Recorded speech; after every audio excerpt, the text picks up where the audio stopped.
What's up, everybody, and welcome to What's Up Live. I am Cujo Kate. This is our first show, and of course, the first show should go with the things that are the origins. And what's the origins? That's retro games. Retro games is the first topic of What's Up Live, and we are going to go into the very recent collaboration here for the Marvel vs. Capcom Collection, and it was just released a little bit ago, and the very recent announcement of SNK and Capcom's collaboration on the SNK side involving Ken and Chun Li joining City of the Wolves. And we already know this week Terry Bogard coming out in Street Fighter 6 from the SNK side over to the Capcom side. So a lot of very interesting trademarks and licenses being shared and handheld and collaborated upon with Capcom, Disney, Marvel, and SNK. So let's take a look into what makes a retro game and the history of all of these companies together.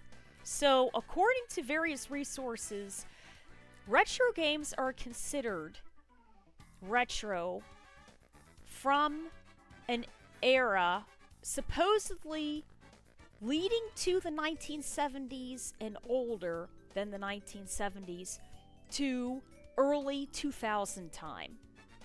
They can be considered older when the game consoles and have additional involving factors that allow the game to be considered in this era. Some of the factors are that the game is supposed to be over 20 years old. Another factor is it authentic in collecting? So, an example of that would be if you have the Nintendo cartridge of Zelda. I remember the gold Zelda Nintendo cartridge. So, that was something big back in the early 90s, and now people are collecting those gold Zelda cartridges from Nintendo, and it does have a bit of emotional and retro and monetary value to it. Nostalgia is also a very big thing. So we can also go back to, for an example, Nintendo. You have Mario. Mario is very nostalgic for Nintendo and the Nintendo brand. We can see here on the screen we have Ryu from Street Fighter 1987. So that is also a very good face of a company and nostalgia character. Preservation of the game and community. So when you have an older game and it still has quite a bit of drive behind it because people enjoy playing it, people enjoy competing in it, there's still a bit of an active scene in it, whether it's online, offline, in your locals, or in the tournament scene. That helps preserve a game. You could still have a game, like we had said for our first bullet, where it's around 20 years old, give or take, and it may not have anybody playing it at all. But because the game is so incredibly old, it's still considered a retro game. But having a good community and support around it helps it keep its liveliness current. Able to be ported on modern systems. A lot of these retro games, because of how old they are, were not updated to the modern times, right? So as time moved forward, they were basically stuck in the past unless they were revived or had been modulated by, independent companies, people doing it on their own, or the company would go and say, we are going to update this game and we're going to bring it into the future, just like the Marvel vs. Capcom Collection and the Street Fighter 30th Anniversary Collection. These games then basically get new life breathed into them for the current systems of whatever system or PC that you have, and then can be enjoyed that way. We are lucky because the Marvel Collection and the 30th Anniversary also have available to them the training room, all of the amenities of the current training room, unlocked characters, unlocked special moves, ranked matches, leaderboards, on and offline capabilities, music, art that is creative drafts of art, and rollback, which is also very, very, very handy. Now, there are other means that had taken these games and also provided a space for them. So for us, we could say Fightcade did that. And Fightcade is still doing that and still has a community in these retro games, in addition to the licensed areas for these games. So, the first partnership between Capcom and Marvel was in 1993 with the beat-em-up The Punisher game, and it was in the arcades. I think that they also had collaborated together for the Punisher game to help compete against Fatal Fury, because Fatal Fury was a beat-em-up, and they had also come out around 1991 time. The first Marvel vs. Capcom licensed fighting game was X-Men Children of the Atom in 1994. Many of these retro games are still being played and competed in today. Right now we have Marvel vs. Capcom 2, which is highly competitive, and right now has a lot of people even previously competing in this game, online, offline, and in the tournament scene. You can find a huge chunk of these games at your local and online and tournament areas. You just have to sort of, look a little bit, and then you will find a group for that. Super Lore Boys has a fantastic online community that's focus is on Super Street Fighter 2 Turbo. You can join their Discord and various meetups online and offline at tournaments. Retro Revival is a local offline group that meets in Florida and has various online competitions. They also help secure offline tournaments at the larger offline tournament in the regular competitive season. So, as an example, East Coast Throwdown is in October. Retro Revival will be there supplying tournaments for retro games for that. The Jazzy Circuit is an offline pinball and arcade in Colorado that specializes in a 6-month-long tournament series that spans over many different offline tournaments, and it ends with the Jazzy finale for the winner for that. So what does this mean for the Marvel vs. Capcom Collection?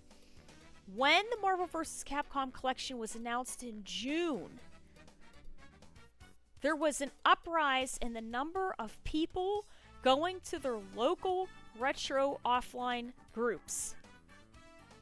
And that number has been steady and not gone down, but increased since this game has come out, because it piques people's interests that had played previously, and they have memories of playing this, and they're thinking, you know what, I think I'm going to get back into it again. Or people that had said, you know what, I played this previously, this is something new, I never took it this far, but I think I want to meet more people that are interested in this, or I want to compete in this, and they go to those things. There's going to be new people that are going to be interested seeing this on Twitch, on YouTube, seeing this being advertised, and say, you know what, this is something interesting, this is something I want to get into. And there are various ages. There was a larger number of people in entering these retro tournaments. Example of that, EVO 2024 had a third strike tournament. And of course, it had fantastic numbers. I mean, we all know Third Strike had fantastic numbers. And it was very well marketed. In addition to the Third Strike community was very vocal in showcasing and marketing EVO, right?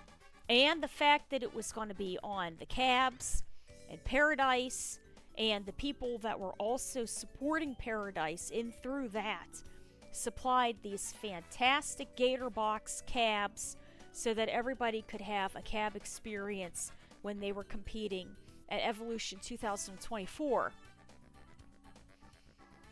Bringing these games into today's time and giving them the current amenities of advanced training room options, the hitbox and hurt boxes, various training room setups, rollback leaderboards, access to unplayable characters, special moves, and options build upon the nostalgic memories of these games from long ago and things that we didn't have access to.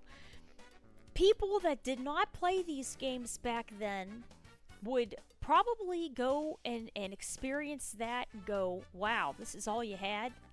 Because it's hard to have something that has everything and then go to something that all you have is you press start and you have arcade mode and you have versus, and that's it. That's it.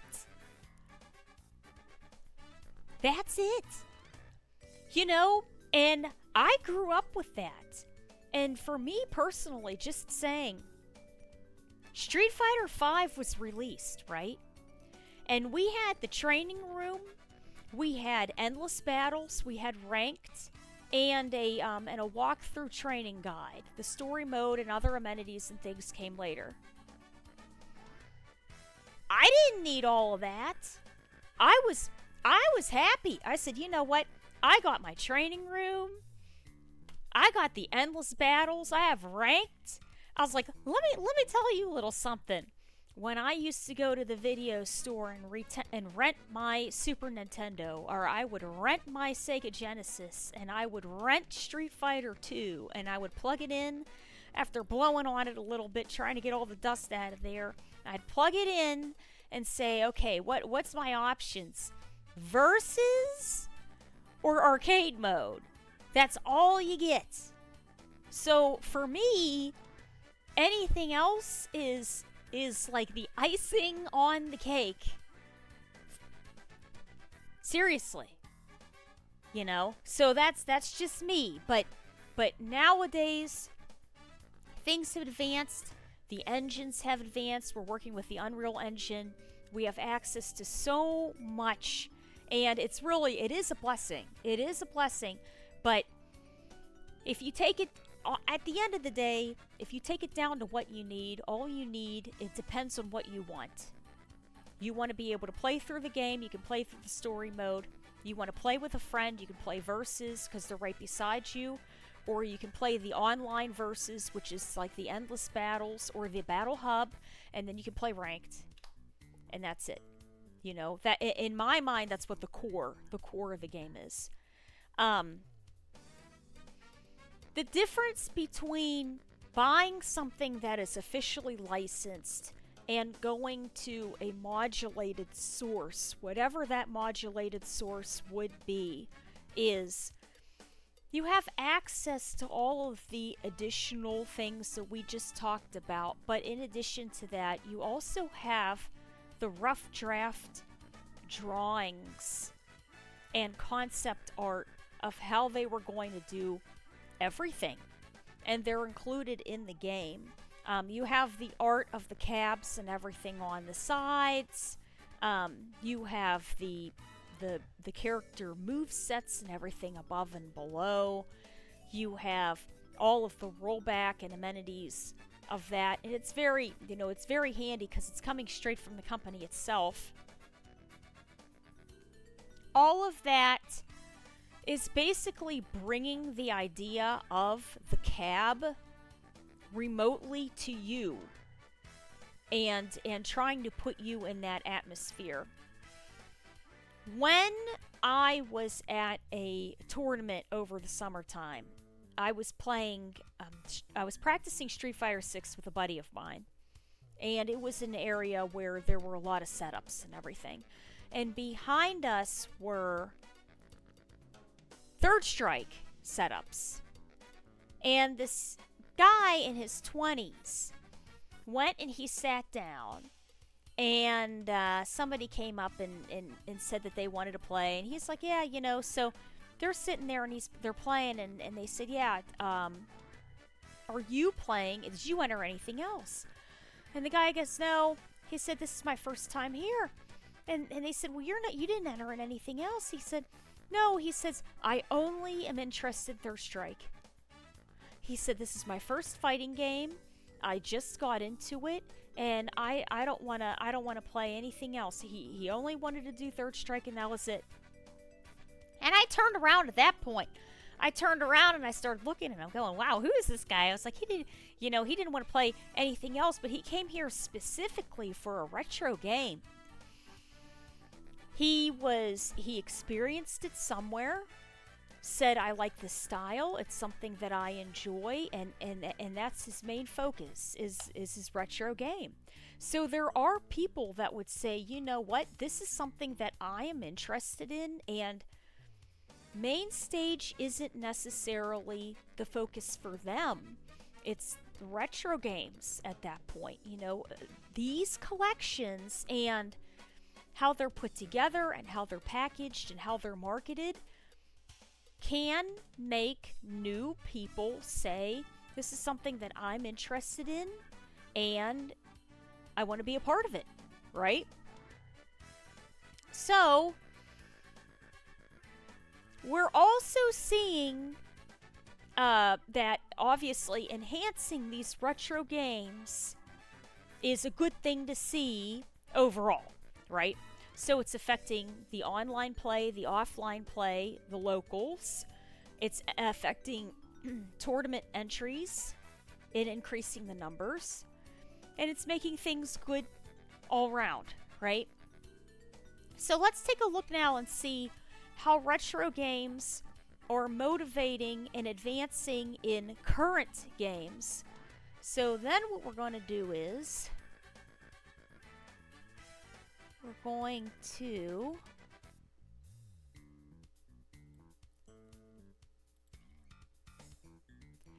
switch it over.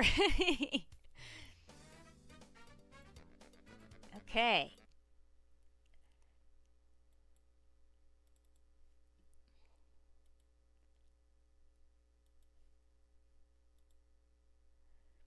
All right. Oh, wait 1 second. Okay. Whoops. So we're going to take it over to Super Street Fighter 2 Grandmaster Remix here. And this is what I grew up on, right? And of course, this is my favorite retro fighting game. Now, what makes this so unbelievably special? Well, not necessarily this one in particular, but the time and the genre of all of this. Retro games help support and enhance and build current games. How? Well, SNK and Capcom just had a major license trade and collaboration on both sides. It started first with the announcement of Terry Bogard and Mai coming over to Street Fighter 6 from Fatal Fury on the SNK side, right? Then Terry is released this week for Street Fighter 6, and he's been doing very, very well. Then, at the Tokyo Game Show, SNK announces that Capcom and SNK had another share of information and trademarks and collaboration and licenses. And they said, you know what? We are going to bring over Chun Li and Ken into Fatal Fury City of Wolves. Now, this is actually a very, very, very big deal historically, because there's a lot going on in how they developed their announcement to do this. When Capcom and Street Fighter announced Terry, right? They had him walking in through the front door, and Jamie and Luke were there, and they were playing on an arcade cab. And they were probably playing Fatal Fury. Terry walks in, and, you know, they kind of go back and forth with each other and everything. In the second trailer, Terry comes in the cab, which is the Fatal Fury cab. And there's two fighters in the beginning. And one of the fighters is blonde, and his name is Joe. And Joe is from Street Fighter 1 from 1987. And they somewhat carried him over into Street Fighter 2. And then when they show the fight at the bottom of the building, then they shoot up the building, and there's the Street Fighter 2 sign on the marquee up at the very top. Well, the key is that there's a history there that goes into SNK and then is actually going into this current collaboration. Takashi,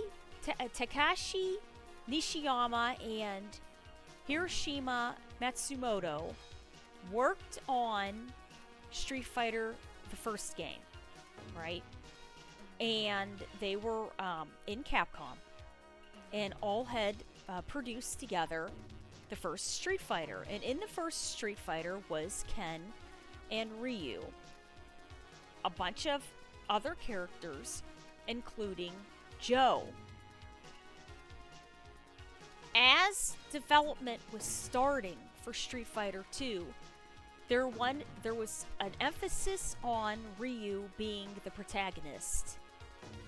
Ken was obviously blonde, and he's blonde this whole time, but he's also a step behind Ryu, right? And Joe was mixed in the background. He's also blonde.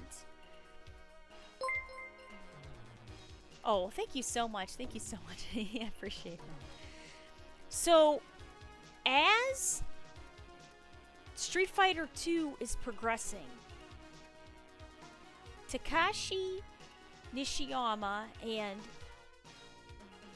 Hiroshi Matsumoto got an offer from SNK to work over there. And they said, you know what? This sounds like a good idea. They head over to SNK and take the idea of an idea-esque of Joe, right? And felt that we now have the green light to sort of create our own storyline and turn this character into something that we were hoping we could do over at Capcom. So they create Terry. And Terry then is in the Fatal Fury storyline. Street Fighter 2 was released in 1991, but early 1991, I believe around February time. Fatal Fury was released later in 91, And at that point in time, Street Fighter 2 was wildly successful. Okay? And then Fatal Fury comes out. So, when Street Fighter 2 comes out, they also included and changed up the cast a little bit, adding in the first female fighter, which is Chun Li. And you can see she's blue and she has gold piping all on her and gold C's. And she's a representative of Capcom itself. She's like the Capcom icon in the game. So they have her in there, and a year later, for Fatal Fury 2, Mai comes out in 1993. So that's the general timeline of the characters of what's going on here. So, time passes, and SNK and Capcom start talking back and forth. And SNK creates a game, and it is in 1999 for the Neo Geo. And it's the Neo Geo Pocket Color, and it's a card game called SNK vs. Capcom Card Fighters Clash. And they also created a fighting game called SNK vs. Capcom Match of the Millennium, right? So basically, that's the first Capcom vs. SNK game, right? For the fighting game side. They then took the successes of that and made Capcom vs. SNK 2, and then there were other things going on too. So from that point, there were multiple games going back and forth and back and forth and back and forth, and collaborations between the two. In Street Fighter 6, at the end of Terry's story mode, you had Ken and Terry going back and forth a little bit. Like they're friendly rivals, right? And they had the two of them with a street in between them, standing by these two buildings. And they're on each side, and there are these two massive things behind them, right? And the massive things could represent Street Fighter and Fatal Fury King of Fighters, or it could represent Capcom and SNK. And you have the two characters that traditionally have been rivals of each other since 1987. That's how far back this goes. And if you look at the crossover screen that they had at the Tokyo Game Show, Terry and Ken are completely diagonal of each other to show the competition between each other and the rivalry of that.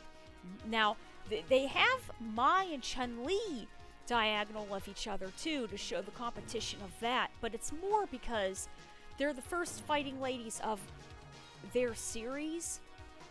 Technically, Chun Li is first, but Mai was in '93, for her series. So she's the first representative of her series there. But the rivalry of Ken and Terry is very long-standing, and if you truly look into the history of it, it's really Ken and Joe. And it's the Battle of the Blondes is what it is. And it's very, very cool to see how this collaboration's coming through, and all of the Easter eggs that are being hinted by these companies, and there's a huge, huge, huge history behind all of that. And it's very neat to see them collaborating and holding hands and figuring out how to progress and bring this all into the future together. Good things are coming from these beginnings, right? And it's all starting from this. It's all starting from here And it's interesting in seeing how it's all growing. It kind of is also making me a little frustrated because I'm thinking, we're at this point now where so much has evolved and changed that it's Tekken's 30th birthday today. 30 years for Tekken. That's huge. Huge. What's going to happen 30 more years down the line? It kind of makes me wish, I was 10 bajillion years younger and experiencing this right now to fully see what's going to happen in the next 30 years, 60 years, with all of this. It's very, very, very interesting to see how things are just growing and changing and evolving, and especially, most importantly, as the technology is growing and changing and evolving. And of course, the invention of the internet and everything else, things have aggressively changed over the years. So, very, very interesting, very, very good things. Marvel vs. Capcom doing very well. Disney has to be happy about that. And SNK and Capcom with the SNK and Capcom Collection, it's looking very promising. Street Fighter 6 with Terry looking very promising. City of the Wolves with Ken and Chun Li also in April 24th, also looking like a very good thing. So the marketing teams also behind all of this is doing a very, very, very good job. And how they're staggering out this information. They're staggering it out, but it's building on each other. And literally, how this stuff is going, they are uplifting each other up. So the companies are just both really helping each other in all of this. So it's a very, very cool thing. Very, very cool thing to see. And it's a good thing to see how good things and current things can grow from, the idea of a fighting game back in 1987, and then all of a sudden, we have all this now. Well, I hope you guys liked the video, and thank you guys so much. This is the first What's Up Live, and hopefully we'll be sprinkling a couple more of these in there as we go along.